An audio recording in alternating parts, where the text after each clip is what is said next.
더정치 인터뷰 오늘은 더불어민주당 추미애 대표 만나보겠습니다. 추미애 대표님 안녕하세요. 네, 안녕하세요. 바쁘신데 시간 내주셔서 참 감사합니다. 2017년 보내고 네. 2018년 맞는 네. 이제 그런 순간인데요. 아침에 김근태 네. 전 의원 그 6주기 추모 미사 네. 참석하셔서 말씀하시는 거 뒤에서 들었습니다. 그런데 비로소 얼굴을 들 수 있게 됐다 이렇게 말씀하시고 촛불 정신을 받들어서 정권 교체를 해냈다. 이렇게 말씀하시는데 굉장히 좀 인상적이더라고요. 일단 그 2017년에 그 탄핵하고 정권 교체에 대한 어떤 소회 같은 것 좀 말씀해 주시면 감사하겠습니다. 네. 1987년이 직선제 개헌으로만 알려져 있잖아요. 네. 온 국민 정말 뭐 평소에 정치 관심 없던 넥타이 부대까지 거리에 쏟아져서 직선제 개헌 투쟁을 관철해냈는데 그때 지금 생각해 보면 국민이 역사를 참 지혜롭게 써간다. 그때 직선제 개헌과 더불어서 그때는 의미 부여를 크게 하지 않았어요. 네. 헌법 재판제도를 도입을 했었죠. 그렇습니다. 네. 이번에 그 헌법 재판제도가 없었더라면 촛불 혁명을 완성시킬 수가 있었을까? 그러니까 이 역사를 이렇게 통찰해서 보니 87년은 2017년 새로운 역사를 쓰기 위해서 꼭 거쳤어야 되는 네. 시대의 아픔이기도 하고 성장통이기도 했다. 그렇게 생각하니까 참 2017년은 우리가 좀 더 시간이 지나고 생각하면 1987년과 더불어서 주권 재민을 국민들이 그 권리를 얻기 위해서 얼마나 목숨 바치고 피를 흘렸는가 그렇게 생각할 것 같아요. 네. 그러면 2017년 국민이 역사를 써내려가고 이것은 결코 우리가 헛되이 그 기회를 날려버려서는 안 된다. 그렇게 자꾸 이렇게 옷깃을 여미게 될 것 같아요. 그래서 오늘 김근태 그 서거 6주기에 그 생각을 많이 하게 됐어요. 네, 알겠습니다. 2017년 시대적 소명, 사명, 그것을 다지는 그런 2018년이 돼야 되겠다. 네. 자, 이제 해가 2017년에서 2018년으로 바뀌어가는데도 어떤 전국 현안은 또 계속 이어지는 것 같습니다. 국회에서 그 개헌특위 연장을 어떻게 할 것인가 정리가 안 되고 있는데요. 자, 개헌 이거 어떻게 풀어야 할까요? 개헌은 사회적 합의가 이루어져 있는 거죠. 네. 개헌을 해야 된다와 그다음에 개헌 국민투표는 지방선거와 같이 하자라고 사실은 정치권이 합의하고 또 그 사회적으로도 합의가 된 상태인 거죠. 그렇습니다. 네. 2017년 재선 대선을 과정에서 거치면서. 네. 그런데 정치권이 조금 미안한 얘기지만 이 치매에 걸렸어요. 자기가 뱉은 말도 뭉개고 정당도 신의를 저버리려고 하고 있어요. 예. 지방선거에 같이 개헌 국민투표를 하면 지방선거에 유리하냐 불리하냐 그 계산만 하는 거죠. 그런데 국민은 2017년 국민이 주권재민의 역사를 시작한 거거든요. 그리고 주권재민의 원리를 구현하는 것이 헌법이에요. 그렇죠. 헌법은 주권재민의 한 표현 양식인 거죠. 그럼 그 결정권은 국민에게 있는 겁니다. 그런데 어찌해서 정치권이나 정파가 유불리를 따진단 말입니까? 그러면 그런 사회적 합의를 깨려고 하는 것인지 아니면 개헌을 하지 말자는 것인지 대답을 해야 돼요. 왜냐하면 헌법에 따라서 개헌이라는 건 이 개헌안이 제시가 되면 국회든 국회 과반수든 대통령이든 개헌안을 제시하면 그것에 대해서 20일간의 공고기간을 거쳐야 되는 것이고 네. 60일 이내에 국회가 의결을 해야 되는 것이고 또 그로부터 30일 이내에 국민투표를 거쳐야 된단 말이죠. 근데 60일 이내와 30일 이내라는 것은 6월 13일을 역산을 하면은 대강 4월 말까지도 가능할 것 같아요. 20일 이상의 공고기간만 정하면 되는 것이니까. 네. 그러면 4월 말 이 안에는 안이 확정이 돼야 되는 것이죠. 그러니까 공고할 안이 네, 정해져 있어야 되는 것이죠. 그러려면은 적어도 국회는 그런 개헌안에 대한 지금의 상당히 성숙한 어떤 내용을 가지고 있어야 되는데 직무유기를 하고 있는 거거든요. 그래서 이것은 촛불로 이어진 사회적 합의를 깨려고 한다면 지금 용기 있게 얘기하라는 거죠. 근데 정치가 또 현실이기도 하니까요. 네. 현실적으로 홍준표 대표하고 자유한국당이 네. 네. 일정에 네. 이렇게 이의를 제기하면 지방선거 때 국민투표를 하기가 현실적으로 좀 어려워지는 것 아니냐. 네. 자, 이 현실적인 장애를 어떻게 풀어가야 할까요? 그냥 압력 넣고 설득하고 이것만으로 가능하지 않은 측면이 있는 것 아닌가 싶어서요.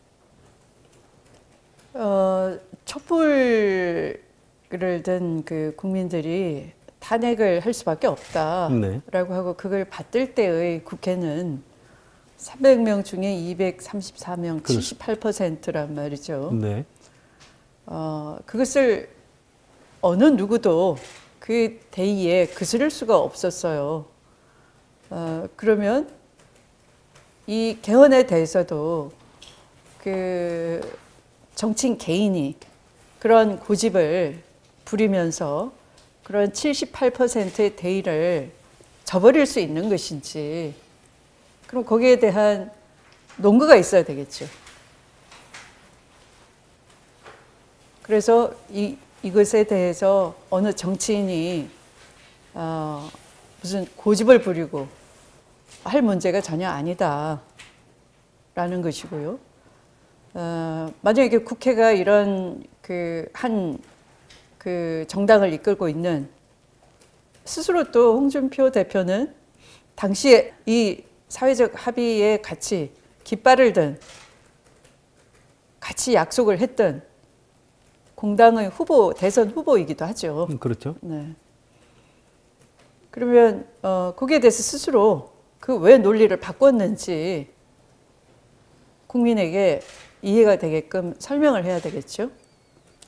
알겠습니다. 자, 일정도 이제 어려움이 닥쳤지만 네. 또 권력 구조에 네. 대한 의견들도 좀 분분한 편입니다. 네. 민주당 안에서도 이제 여러 가지 의견이 있고요. 대표님은 4년 중임제하고 이른바 분권형 대통령제 또는 이원 집정무제, 이런 그 권력 구조 부분은 어느 쪽이 좀 더 옳다고 생각하십니까? 저는 어떤 권력 구조에 대해서 제가 개인 의견을 내는 건 바람직하지 않다라고 생각을 해요. 네. 제가 촛불 이전에는 저의 그 정치인 개인으로서의 의견을 낸 바가 있습니다. 네. 네. 그런데 이 촛불 대선을 거치면서 아까 말씀드린 것처럼 이것은 국민이 역사를 쓰기 시작한 거다. 국민이 결정해야 된다. 네. 그럼 국민은 어떻게 그럼 그 의사를 표현할 수 있느냐? 개헌 국민 투표는 안이 정해지고 제일 그 마지막에 하는 것이죠. 그런데 그 전에 그러면 어떤 회부된 안에 대해서는 정치권이 정하는 게 아니고, 그리고 국민 투표를 국민이 수동적으로 여기에 찬반을 얘기하라 이전에 네.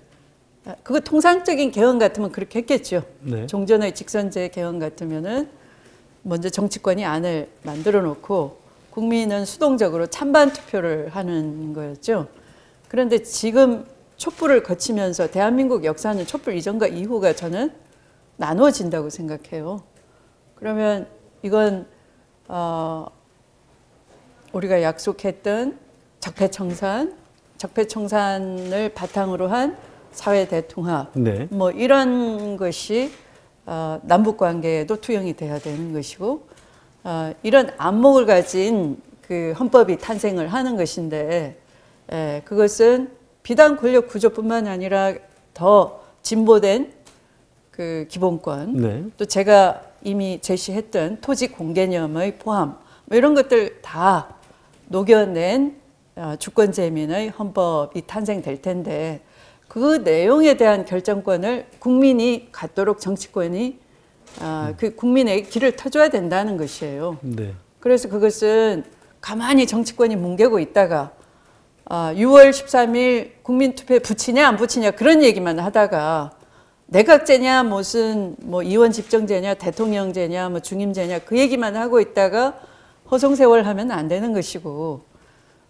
지금부터 사실은 새해 되면서부터 바로 그런 언론을 통해서 또 정당의 그 활동으로 개헌안에 대한 국민의 관심, 그 정치권이 그 일정에 대한 공방을 벌이면서 뭉개고 있으니까 생업에 바쁜 국민들도 이것에 대해서 놓쳐버릴 수 있는 거죠. 주목도가 떨어져 있는 것이죠, 현재 상태로. 그래서 이건 직무유기인 것이죠. 그래서 그 국민이 주권재민의 헌법을 만들 수 있는 기회를 저는 붐업을 시켜야 되는데, 그것은 새해 벽두부터 시작해야 된다. 예. 그러면 2월 안에 어느 정도의 국민이 바라는, 그래서 국민에게 기회를 드려야 되는 것이죠. 정치권 누가 선동할 할 수가 없는, 지금 말씀하신 뭐 어떤 권력 구조가 주권재민을 가장 잘 받들겠느냐를 국민이 결정하게끔 그렇게 언론도 협조해 주셔야 되고 정치권도 그런 장을 열어야 되는 것이고. 알겠습니다. 네. 개헌의 절차뿐만 아니고 내용도 국민의 뜻에 따라, 그러니까 어떤 촛불 혁명의 뜻에 따라 이루어져야 한다. 이런 말씀으로 이해를 하겠습니다. 자, 그 고위공직자 범죄수사처 설치, 또 국가정보원 개정, 국가정보원법 개정, 뭐 이런 중요한 법안들도 지금 국회에서 국회법 때문에 국민의당이 설사 협조한다고 해도 지금 당장은 통과가 좀 어려운 것이 현실인 것 같은데요. 이거 좀 어떻게 해야 할까요? 더불어민주당이 참 속이 터집니다. 원내대표가 다 양보를 했어요. 이게 대한민국 국회사에 여당 원내대표가 국회 운영위원장직을 양보한다. 처음 있는 일이죠. 그렇게 야당들이 우기고 있어요. 그래서 그걸 양보하고 지금 그런 법안을 처리하자. 공수처법도 처리하고 국정원법도 처리하자라고 했는데 지금 합의된 내용은 그렇게 많이 양보했음에도 불구하고 물관리일원화법을 새해 들어서 다시 논의하자. 그다음에 오늘 3개 상임위를 열어서 좀 급한 대로 처리하자. 네, 그렇습니다. 이런 합의 정도에 이를 수밖에 없었어요. 이게 야당들의 떡고물 챙기기 정치입니다. 이렇게 한심합니다. 네, 알겠습니다. 주 대표님이 좀 힘을 쓰실 여지는 없을까요? 사실은 이렇게 되면 그 국회 자체가 국민의 원성을 듣게 돼 있지 않습니까? 그렇죠. 저는 국민에게 자기 책임과 헌신성을 발휘해주는 국회가 되지 않으면 안 되겠다. 자꾸 이렇게 마음 좋은 여당 보고 자꾸 당신들이 여당 노릇을 하려면 자꾸 내놔라. 이런 떼쓰는 정치, 남의 팔을 비틀어서 하는 정치, 이게 어디까지 가야 될까요? 고개 넘는 할머니처럼 한 고개 넘으면 팔 떼줄래, 또 다리 떼줄래, 이렇게 갈 것인지. 그럼 그렇게 해서 국민이 더 나은 삶의 질을 보장할 수 있는 법을 빨리 처리해 준다면 좋은데 지금도 이 순간에도 안 하고 있잖아요. 어떻게 할까요? 자, 관련된 질문인데요. 촛불혁명이 일어났고 정권 교체가 됐고 문재인 정부가 탄생을 했는데 국회에서 이른바 그 문재인 정부의 개혁, 네. 입법을 추진할 수 있는 세력을 확보하지는 지금 못한 그런 상태거든요. 자, 중장기적으로 이 문제를 어떻게 풀어가야 하는지, 뭐 통합이나 연정 이런 것도 좀 검토를 해야 된다고 보십니까? 그렇지 않다고 보십니까? 우리가 정당과 정파를 달리해도 어떤 것이 국익과 국민을 위해서 더 나은 선택인가 하는 것은 분리해서 보는 네. 그런 정치 훈련 또는 정치 철학 뭐 이런 게 쌓여 있어야 되는데 전혀 그렇지 못한 상태의 지금 다당제를 처음 경험하는 거죠. 네. 그래서 퍼즐을 이렇게 맞추면 저쪽에서 터지고 이게 전혀 맞아지지가 않는 거예요. 그래서 당분간은 이 모양새가 계속 되겠지만 그러나 국회의원도 계약직이에요. 4년은 금방 갑니다. 그렇습니다. 네. 네. 그래서 저는 지금 문재인 정부가 아직 첫 돌도 안 지난 거잖아요. 네, 1년도 안 됐죠. 네, 네, 그렇습니다. 그러니까 우리도 이렇게 팔 떼주고 다리 떼주고 고개 넘을 때마다 그 힘들게 가는 거지만 너무 채근하지 마시고 우리의 마음이 빗바래지 않은 이상 우리의 의지가 약화되지 않은 이상 네. 국민께 드린 약속은 뚜벅뚜벅 실천하겠으니 좀 긴 호흡으로 바라봐 주시면 좋겠다. 예. 이렇게 말씀드리고 알겠습니다. 싶어요. 자, 지금 정치권의 국민들이 좀 흥미롭게 보고 있는 포인트 중에 하나가 네. 국민의당과 바른정당 통합 문제가 있습니다. 이 문제 국민이 흥미로워합니까? 피곤해하지 않나요? 그런 측면도 있고요. 네. 아무튼 통합정당이 만들어지면 좀 여당에 좀 더 협조를 안 할 가능성도 높아 보이는데 어떻게 보고 계시는지요? 아니 저는 그런 야바위 자체에 저는 흥미가 별로 없어가지고 네네. 국민이 흥미롭게 지켜본다는 것도 요즘 그러한 그 구태 정치 국민이 관심 없거든요. 네. 알겠습니다. 근데 정치권만 유달리 이제 크게 이렇게 키우시는데 보다 더 중요한 것은 촛불 이전과 이후가 달라졌다. 예. 그렇게 촛불 이전에도 선 총리 후탄핵하면서 이리저리 가지고 놀고 그다음에 또 박근혜 대통령은 그 탄핵을 모면하기 위해서 4말 퇴진 무슨 6월 대선 이렇게도 일정도 제시하고 그랬었죠. 네, 일정 제시보고 했지만 먹혀들지가 않았잖아요. 근데 촛불 다 끝나고 국민이 아직도 적폐청산 바라고 새로운 대한민국 열어달라고 하고 속도 내달라고 하는데 아직도 무슨 정치 기술적으로 서로 마음에도 안 맞는 혼사 얘기를 건네고 서로 저기 앙숙이다가 갑자기 눈이 맞고 뭐 이런 것들을 국민들은 그 구정치 구태정치라고 이미 찍어버리지 않았나요? 근데 왜 여의도만 그러죠? 자, 더불어민주당 지지도가 네. 뭐 40%, 50% 왔다 갔다 하고 있고 굉장히 높은 편이죠. 근데 이게 문재인 효과일까요? 아니면 100만 당원 시대 열고 어떤 당의 체질이 강화됐기 때문일까요? 어떻게 보십니까? 그 촛불 의지죠, 사실은. 효과라고 하기에는 우리가 너무 이걸 그 어떤 경마장에 그 말 달리는 것처럼 그렇게 가볍게 보는 거고요. 국민들의 그 인내, 그 다음에 기대치, 어떤 역사를 지켜보는 안목 그런 걸로 볼 때는 촛불 정신이 퇴색하지 않았다. 네네. 우리가 힘주면서 계속 눈 부릅뜨고 지켜보겠다. 잘해다오.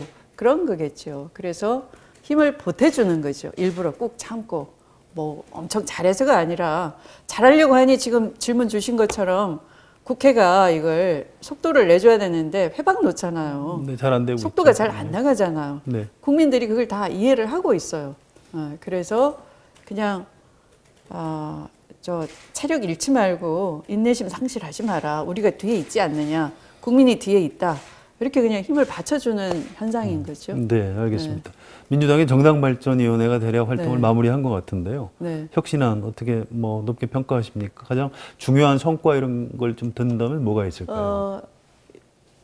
정당발전위가 아주 창의적으로 가지고 온 안이 당원 자치회인 것이에요. 네. 그러니까 당원 자치회라는 건 그 직장 단위 또는 동호인 단위에서 자발적으로 당원들이 그러니까 지역위원장이나 뭐 이런 조직과 상관없이 네. 우리가 더불어민주당의 이념 또는 더불어민주당의 좌표라고 할까 정강정책이라고 할까 그런 것에 공감하고 비록 생활정치에 관심이 있는 분이라 하더라도 우리가 바라는 생활정치를 더불어민주당을 통해서 실현하고 싶다.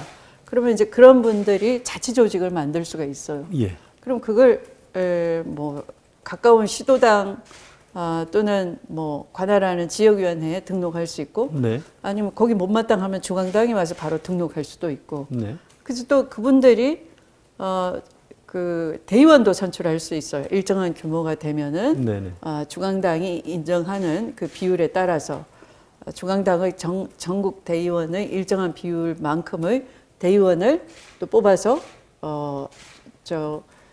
직접 민주주의를 구현할 수가 있어요. 그래서 그 당원권을 강화를 해서 당원이 그 예를 들면 당 대표가 정강 정책에 위배된다 하면 소환도 할 수 있고요. 네. 또 어떤 좋은 아이디어가 있으면 발안도 할 수 있고 당원 투표도 할 수 있고 또 당원들이 참여해서 토론도 열어달라 할 수가 있고 그래서 이런 직접 민주주의의 권한을 새로 신설하고 그걸 또 실제 작동되게끔 하고 하는 것이 이제 100만 권리당원 시대를 열어서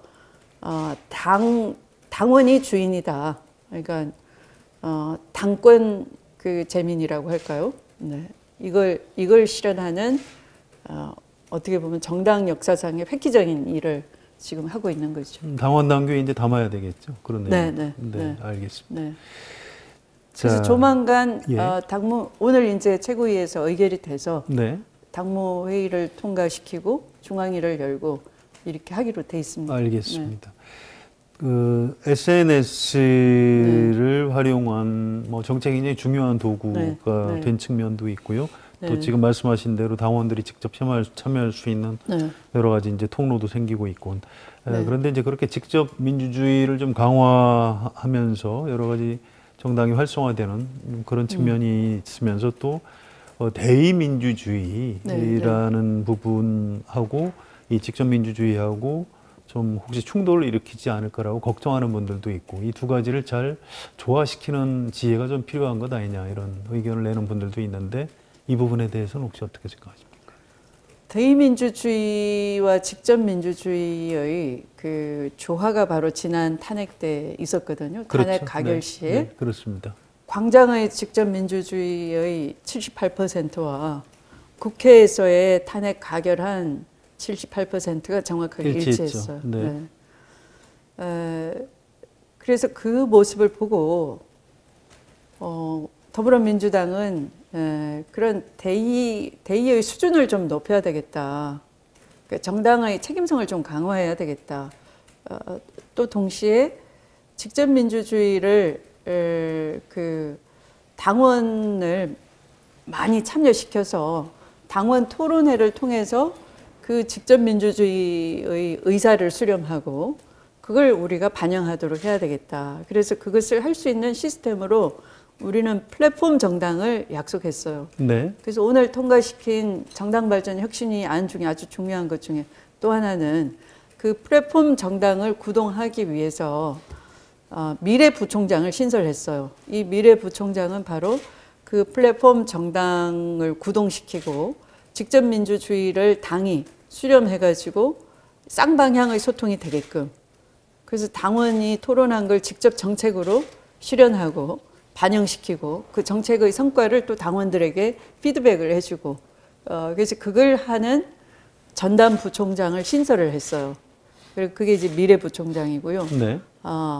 우리가 쓰는 당비의 예산의 30%를 전용 예산으로 해서 거기에 예산의 독자성도 주고 이제 그렇게 현대 정당으로 만들어가는 겁니다. 알겠습니다. 그렇게 이제 직접민주주의, 대민주주의가 잘 조화를 이루어야 내에서. 예, 그래야 정당도 발전할 수 있고요. 예, 그렇게 이해를 하겠습니다. 지방선거 관련해서 몇 가지만 좀 질문을 드리겠는데요. 지금 지지도로 보면 내년 지방선거에서 다 싹쓸이할 것 같은데요. 그렇게 전망하는데 동의하십니까? 어떻습니까? 아니요, 그렇지 않고요. 그 정당이 그동안 개파 정당 또는 줄 세우기 그런 걸로 불신을 많이 받았죠. 또 그걸로 정당의 체력을 내부 투쟁에 다 소진해버리고 막상 본선에 나가서는 힘을 못 쓰고 그런 게 이제 되풀이 되어 왔잖아요. 네. 그래서 다시는 그런 정당의 체력을 당내 내부 투쟁으로 소진하는 것을 만들지 않으려면 시스템 정당을 구축해야 된다 이렇게 생각을 해요. 그래서 이제 이 시스템 정당이 지금 처음 구동이 되는 거예요. 아무 개파 없이 경선이 필요한 곳은 그대로 경선 룰을 사전에 예고해서 미리 공정한 평가를 하고 또 후보 심사를 통해서 걸러내서 그다음에 이제 경선 룰에 따라서 경선에 붙이는 그렇게 하게 되면은 어떻게 보면 이 다른 당에서 의외의 인물을 선발해서 던질 때 약간 인물에 대한 흥미 요소, 긴장 요소가 우리는 떨어질 수도 있는 것이죠. 네. 사실은. 네. 정확하게 시스템에 맞추어서 가다 보면 이제 선거라는 건 또 사람을 보고 찍는 거니까. 마지막 이기는 게 이기는 거니까. 그렇죠. 네. 우리 내부에는 충실했지만 전열 정비도 잘하고 충실했지만 막상은 그런 흥미 요소가 안 돼서 이제 어떻게 될지 모르겠다 하는 우려도 좀 있긴 있으나 그러나 그 정당의 신뢰도 못지않게 중요해서 이런 불리한 얘기를 일부러 드리는 거예요. 우리 정당은 내부 실력을 배양해서 어떤 인기 투표가 되지 않고 정당이 약속한 것을 실천하고 또 지방분권이라는 그 대통령 공약을 잘 실천하면서 그게 개헌에도 표현이 돼야 될 거고 그런 시대를 맞이해서 아주 훌륭한 인물을 정당의 경쟁력 내에서 배출을 할 테니 우리 당을 믿고 도와주십시오. 이제 이렇게 지금부터 이제 신뢰감을 가질 수 있도록 준비를 하는 것이고요. 이번의 혁신안은 비단 이번 선거뿐만 아니라 늘 이렇게 룰 합의나 뭐 이런 걸 통해서 정당이 그때그때 줄 세우기 하고 개파 정치를 했는데 그걸 원천 차단하기 위해서 아주 개정이 어렵게 개정을 거의 못하도록 미리 국회의원 선거, 이 광역단체장 선거, 또 이 공직 후보 선출에 대한 규정을 미리 안정성을 주는 그런 이 당헌당규 개정을 지금 시도하는 것이죠. 네. 그래서 이제 정치가 무슨 뭐 야바이꾼처럼 그때그때 뭐 인물 수혈을 하면서 정당의 공약 실행보다는 오히려 인기 연예인 투표처럼 굴러가는 이런 행태를 우리 당은 좀 제거하겠다. 그런 요소를 없애고 정당을 보고 인물 내부 경쟁력을 키워서 그것을 약속한 것을 잘 실천하는데 정당도 뒷받침하는 그런 선거 문화를 한번 정착시켜보자 이렇게 가고 있어요. 야당에서 뭐 굉장히 인기 있는 사람 영입해서 깜짝 전략 공천을 하고 그렇게 돼서 혹시 불리할 가능성도 좀 있지만 그런 거 다 알지만 그럼에도 불구하고 한번 전공법으로 하시겠다 이런 말씀이시죠. 그 6월 달 지방선거 치를 때쯤이면 정치 환경이 어떻게 돼 있을까요? 이른바 뭐 좀 쉽게 표현해서 적폐청산 분위기가 이어질까요? 아니면 야 이제 한 1년 됐으니까 문재인 정부를 견제해야 되겠다 이런 견제론 같은 게 작동하게 될까요? 저는 자유한국당이 참 전략 구사를 잘못하고 있다. 끊을 건 빨리 끊어내고 새로 시작하면 될 텐데 계속 뭐 임종석 비서실장 왜 UAE 갔냐 무슨 뭐 흥신소처럼 뒤를 캐보자 계속 그렇게 끌고 가고 있으면 국민이 어떻게 생각하겠어요? 저기는 그 이명박 대통령과 함께 정권을 공유하면서 뭔가 좀 찜찜한 게 많은가 보다, 감출 게 많은가 보다. 도로 국민이 궁금해지죠. 그러면 그런 적폐청산에 대한 분위기를 자유한국당이 계속 분위기를 만들어주고 계시는 스스로 거예요. 그렇게 몰고 가고 있다. 그래서 저는 적폐청산하지 않으면 안 된다 하는 게 예. 내년 지방선거에도 이어질 거다. 네. 이렇게 예상을 합니다. 알겠습니다. 네. 자, 더불어민주당이 이제 경선을 한 3월 달에 네. 일제히 하게 됩니까? 시기가 어떻게 되나요? 평창올림픽 그렇죠. 끝나고 네, 2월, 3월 이때쯤. 그때쯤 하게 되죠. 네. 아주 쉽게 경선을 네. 어떤 방식으로 한다고 알고 있으면 되겠습니까? 권리당원 50%와 나머지 50%는 국민 의사를 가장 정확하게 알 수 있는 네. 방법이어야 되는데 그것은 그 안심번호를 통한 조사 방법으로 네. 하게 될 겁니다. 네. 이제 그렇게 되면 이제 가장 그 경쟁력 있는 또 권리당원들은 누가 가장 이 지방 분권의 적임자인가 이렇게 이해할 수 있겠죠. 네, 알겠습니다. 네. 지금 그 당 지도부에 시도당 위원장들이 많이 계신데 네, 이분들은 네. 언제까지 최고위원을 하시게 됩니까? 당헌 당규에 따르면 그 지방선거 있기 전 4개월에 사퇴하게 돼 있는데요. 네. 네. 이 부분은 뭐 사실은 여러 그 다른 분들의 의견 제기가 있었어요. 네. 4개월이면은 이제 이미 그 시도당부로는 시도당의 기초 단체장 또 광역의원 공천에 대한 심사 권한 이런 것이 다 이렇게 주어져 있거든요. 그렇죠. 네. 당내의 지방 분권에 따라서. 예. 그래서 그렇게 되면 시도당 위원장이 후보로 뛸 경우에는 사실은 줄 세우기를 미리 해놓는 거 아니냐 하는 문제 제기가 있긴 있었어요. 네. 네.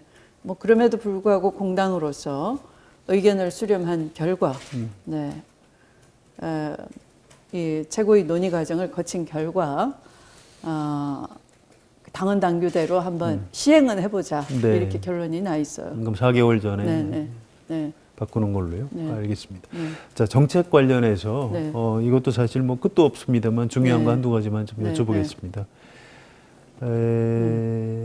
문재인 대통령 대외 정책에 대해서 좀 걱정하는 분들은 한미 동맹을 좀 많이 네, 너무 흔들리게 하는 것 아니냐, 중국 눈치를 좀 너무 심하게 보는 게 아니냐 이런 걱정들을 많이 합니다. 최근에 이 관련해서 러시아, 중국 방문하시고 외교적인 그 발언도 많이 하셨는데 좀 아주 국민이 좀 이렇게 알기 쉽게 이 부분을 좀 설명을 해주셨으면 좋겠어요. 이제 문재인 대통령의 네. 대외 정책이 그걸 어떻게 평가하는 게 옳은 것인지. 제가 네. 밥 먹을 때 오른손을 쓰고 차 마실 때 찻잔을 오른손으로 들면 저 사람은 오른팔만 사랑한다라고 프레임을 씌우면 이해하시나요? 오른손잡이라고 그러죠, 그런 경우. 아니, 오른손잡이인 것은 기술적으로 유용하니까 그런 것이고 예. 제가 오른팔만 제 몸으로 소중하게 여긴다 이렇게 평가를 하시면 문제가 있죠. 그 평가 자체가 문제가 있죠. 예. 왼손도 중요한 일들 많이 하죠. 왼손도 중요하죠. 예. 대한민국이 그런 거예요. 우리가 북한이 미사일 쏘고 하면은 누가 가장 먼저 상위 대장입니까? 군사적 도발 위협에 맞서서 우리 미국하고 수시로 통화하죠. 예, 그렇습니다. 네. 그러면 한미 동맹을 잘 하고 있는 것이죠. 네.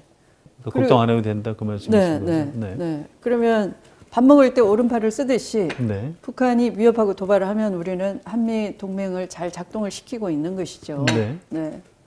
그런데 그걸 중국이 우리 보고 저 사람은 오른팔밖에 사랑할 줄 모른다. 왼팔은 쳐낼 모양이다. 이렇게 시비를 걸 이유가 없듯이, 그죠? 그러나 우리가 한편 경제적으로는 왼쪽을 쳐다봐야 되죠. 우리 왼쪽을. 네, 그렇죠. 네. 그 관계를 무시할 수가 없죠. 그래서 그 관계 개선을 위해서 그걸 다 파타내놓은, 네.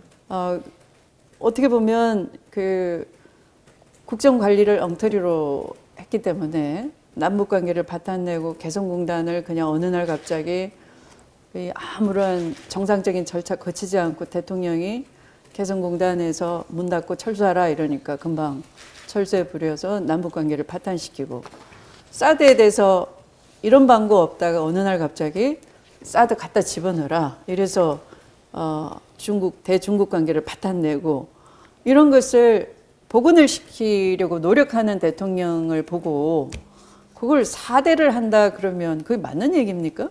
잘못된 얘기죠. 네, 그건 그냥 프레임 씌우기인 거예요. 제가 그냥 왼팔로 저 물건을 집어야 될 땐 왼팔을 써야 되고, 그렇죠. 오른팔로 또 이렇게 밥을 먹어야 될 때는 오른팔을 써야 되듯이 군사적 도발에 맞서서는 동맹국인 미국을 우리가 긴밀히 소통해야 되는 것이고, 경제적으로 민생을 해결하기 위해서 또 이 경제를 복구하기 위해서는 중국과의 관계를 조속히 회복해야 되는데, 그때마다 4대 한다 그러고 동맹을 무시한다 그렇게 시비 걸면은 안 되죠. 네, 그건. 네, 쉽게 네. 설명해 주셔서 감사합니다. 그래서 제가 이렇게 미국, 러시아, 중국 다 다녀보니까 예. 외교가 잘 되고 있어요. 알겠습니다. 네. 예. 네. 자, 북한 핵이 2018년도에도 굉장히 네. 중요한 우리로서는 꼭 이제 풀어내 가야 하는 현안인데, 자, 북한 핵 문제 좀 어떻게 전망하고 어떻게 풀어야 한다고 보십니까? 미국을 갔더니 네. 사실은 우리보다 더 대화론자가 많아요. 아, 그런가요? 제가 그 교섭단체 대표 연설에서 대화해야 된다 얘기했더니 이 자유한국당이 야유를 하고 그 연설을 회방 놓고 그렇게 고성을 지르고 했었는데, 네. 제가 미국을 가서 미국의 조야를 다 만나보니 대화론자가 훨씬 더 우리보다 많은 거예요. 그래서 귀를 의심했죠.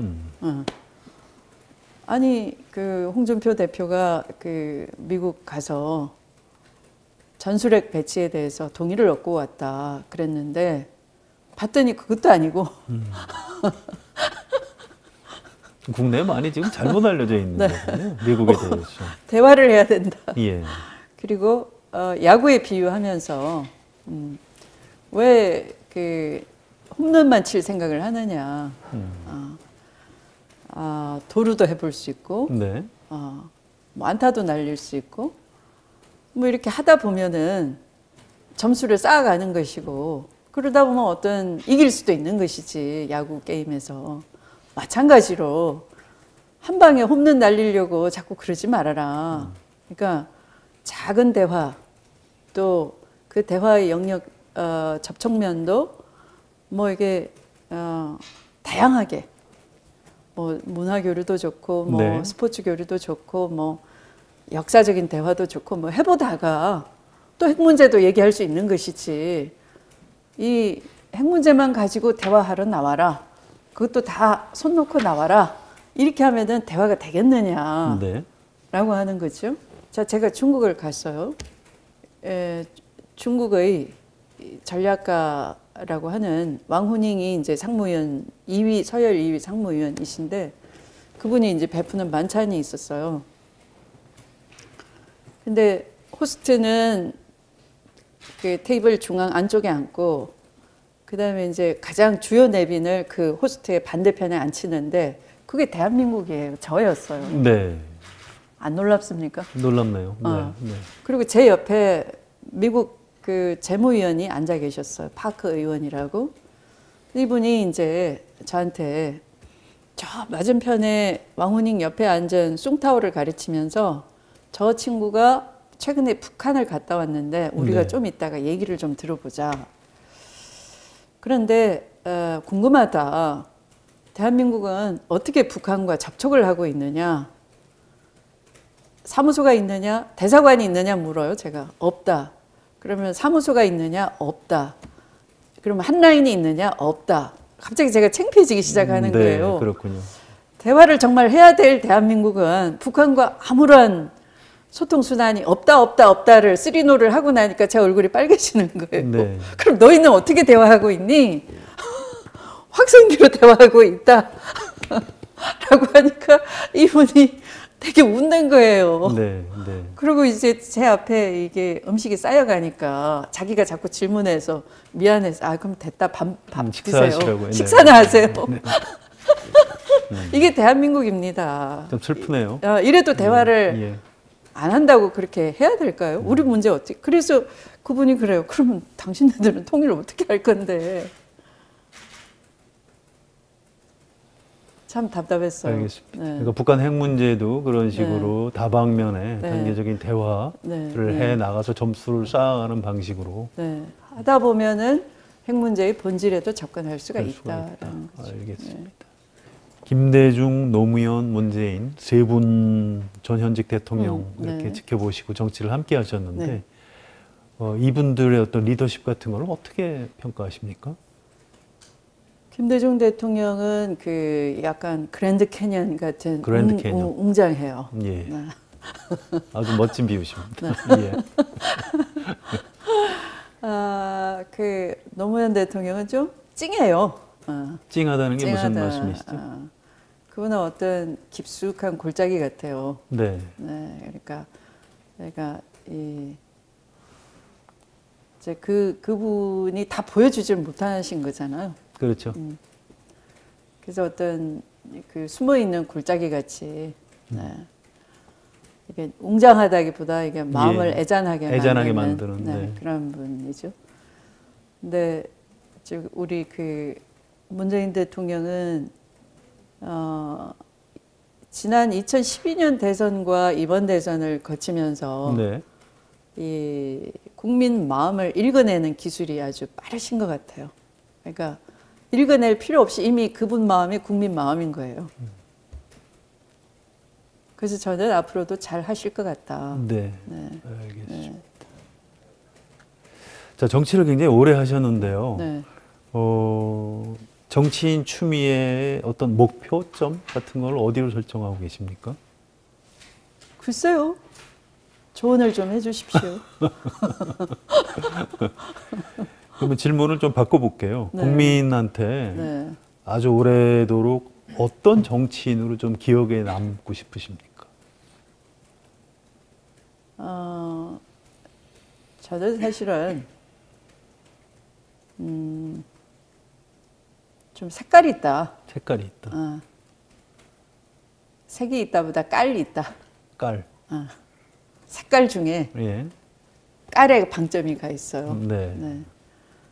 그러니까 그냥 뭐 적당히 배지 달고 있다 간 정치인이 아니라 그때 제가 아니었더라면 해낼 수가 없었던 일들이 제가 그 해냈다 그런 자부심이 있기를 바랍니다. 예를 들면 제주 4.3 같이 사실은 그건 이미 하늘도 알고 땅도 알고 그 누구나 다 아는 아픔이에요. 근데 그것을 누가 조금만 길을 터주고 했더라면 풀어질 수 있는 문제였는데 그런 걸 안 한 채로 이제 꾹꾹 눌렀던 거죠. 그래서 그런 이 전간기 역사를 우리가 다시 되돌아보고 우리의 그 인권 수준을 좀 높이고 할 수 있었던 것처럼 그런 역할이 제 역할 아닐까. 근데 좀 깔을 부리다 보면 고달프죠. 시비가 많이 걸리고. 마찰이 좀 있을 수밖에 없죠. 편치는 않죠. 알겠습니다. 그럼에도 불구하고. 알겠습니다. 자, 2018년 이제 그 새해 어떤 국민께 드리는 인사라고 할까요? 이거를 마무리라고 생각하시고요. 저쪽 카메라 보시고 뭐 편하게 한 1분쯤 말씀. 2017년 대한민국 국민은 아주 위대했습니다. 아마 세계사에 2017년의 대한민국 국민처럼 그런 국민은 그전에도 없었고 앞으로도 없을지 모르겠습니다. 그런 국민과 함께 동시대를 살아가면서 정치를 하고 있다는 건 제 인생의 큰 영광입니다. 앞으로 여러분이 주신 그 마음 잘 읽어내고 또 정치에 잘 투영시켜서 대한민국 역사를 올바르게 써나갈 수 있도록 저도 함께 노력하겠습니다. 국민 여러분 새해 더 건강하시고 또 행복하시기 바라며 저희들도 더 좋은 일로 국민 여러분께 자주 인사드리도록 하겠습니다. 새해 복 많이 받으십시오. 또 한겨레 독자 여러분, 시청자 여러분 건강하시고 새해에도 많은 지혜 빌려주시기 바랍니다. 더 정치 인터뷰 오늘은 더불어민주당 추미애 대표와 함께했습니다. 여러분 고맙습니다.